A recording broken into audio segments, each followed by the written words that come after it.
جب ابلیس لعین نے حضرت آدم علیہ السلام کو سجدہ کرنے سے انکار کر دیا اور اللہ کے حکم کے خلاف ورزی کی تو وہ مردود قرار دیا گیا اور دربار الہی سے دودکارا گیا۔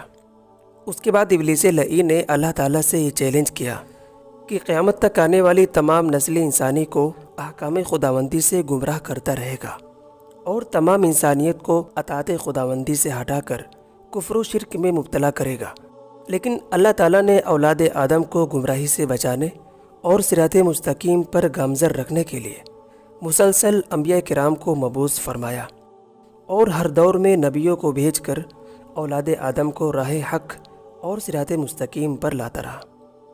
تمام نبیوں کا سب سے بڑا دشمن شیطان لعین تھا، جو اس بات سے خوف زدہ تھا کہ ان نبیوں کی تعلیمات کہیں انسانوں کو اس وحدہ لا شریک خدا کے قریب نہ کرے۔ چنانچہ جب رحمت للعالمین اور آخری نبی صلی اللہ علیہ وسلم اس دنیا میں تشریف لائے، وہ دن شیطان لعین پر سب سے گرا اور سخت تھا، کیونکہ آپ صلی اللہ علیہ وسلم کی برکت سے ہی تمام نوع انسانی کو ہدایت ملنے والی تھی، جو ابلیس کی سب سے بڑی ناکامی تھی۔ کتابوں میں آتا ہے کہ ابلیس لعین 4 مرتبہ بلند آواز سے رویا۔ پہلی مرتبہ تب رویا جب اللہ تعالیٰ نے اسے رانتے درگاہ کر کے اس کے گلے میں لعنت کا طوق ڈال دیا۔ دوسری مرتبہ جب اسے آسمان سے زمین پر بھیجا گیا۔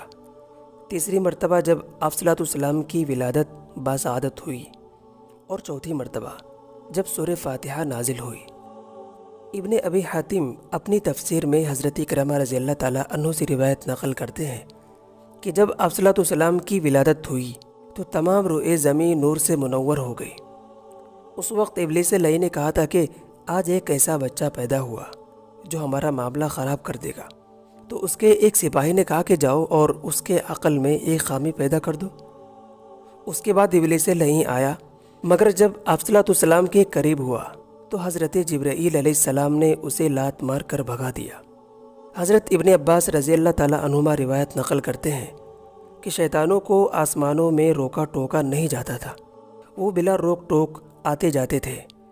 لیکن جب عیسیٰ ابن مریم علیہ السلام کی ولادت ہوئی تو شیطانوں کو 3 آسمانوں میں آنے سے روک دیا گیا۔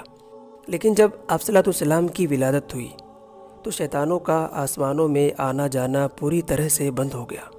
جب بھی وہ آسمانوں میں جانے کی کوشش کرتے تھے تو انہیں آگ کے شعلے مارے جاتے تھے۔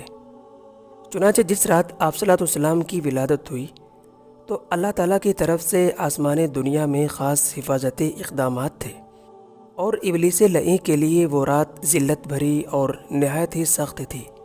جب آپ صلی اللہ علیہ وسلم کی ولادت کا وقت قریب ہوا تو شیطان کو 70 زنجیریں پہنائی گئیں اور بحر خضر میں سر کے بل لٹکا دیا گیا۔ اسی طرح تمام سرکش شیاطین کو بڑے بڑے زنجیروں میں باندھ دیا گیا، اور اللہ تعالیٰ کی طرف سے یہ تمام چیزیں اس لیے تھیں تاکہ شیطان آپ صلی اللہ علیہ وسلم کے قریب نہ جا سکے اور نہ کوئی نقصان پہنچا سکے۔